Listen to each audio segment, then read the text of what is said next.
August 24th is Ukraine's Independence Day, and the world is watching. Ambassador Andrew Young knows the price of the fight for freedom. Freedom is a constant struggle, and you never get to the point where you can take it for granted. It's always up for challenge. Violence is, in the final analysis, just plain stupid. Nobody wins ever.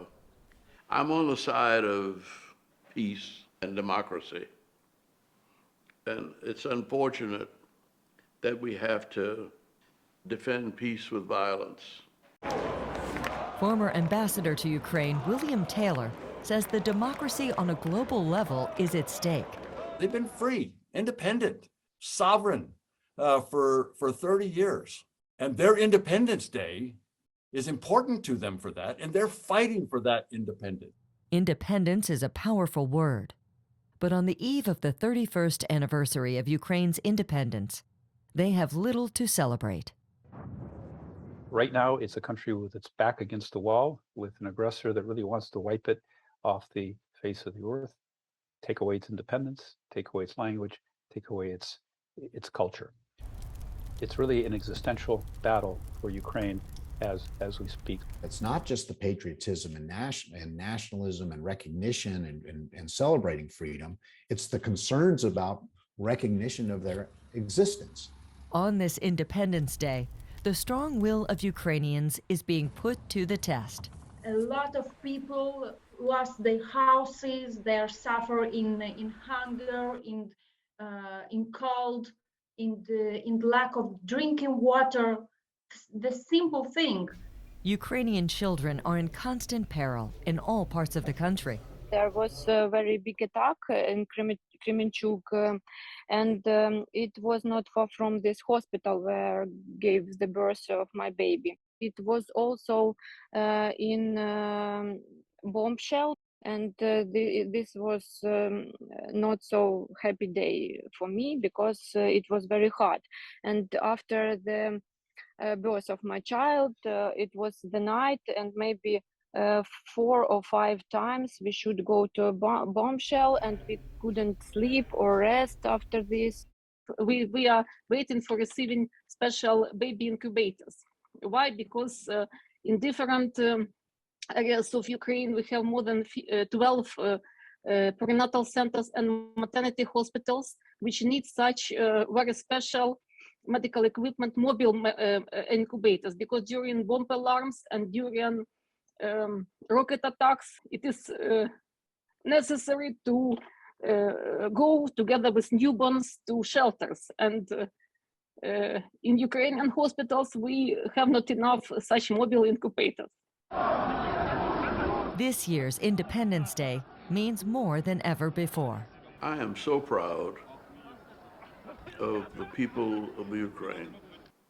I wondered, where they get the fire, the courage, the determination. And I remember going to Kiev, and I remember being impressed with Ukraine.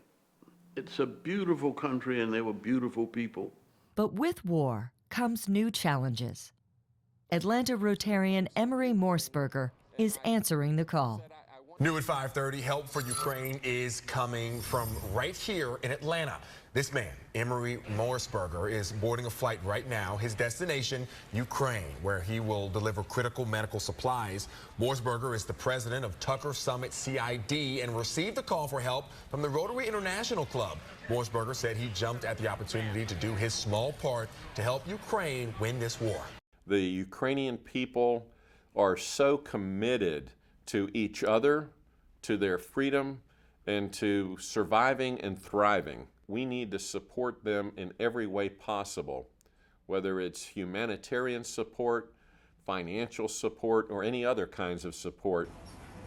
The Atlanta area Rotary Clubs had organized a shipment of hospital medical equipment to go to Ukraine, and he needed someone to go with it.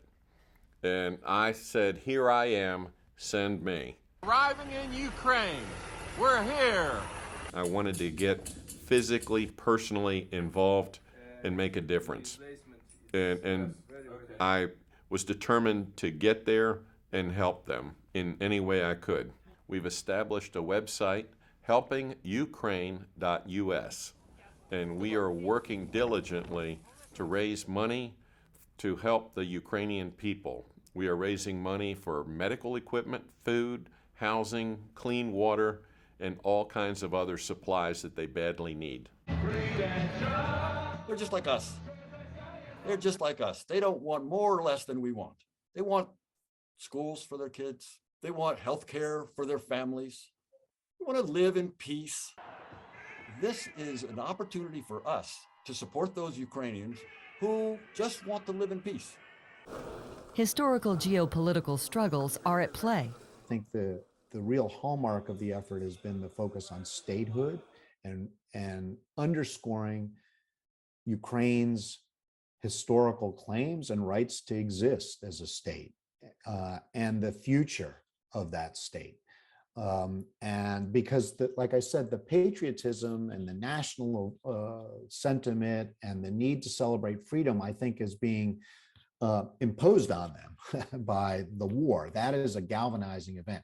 How can Ukraine and Russia both move forward?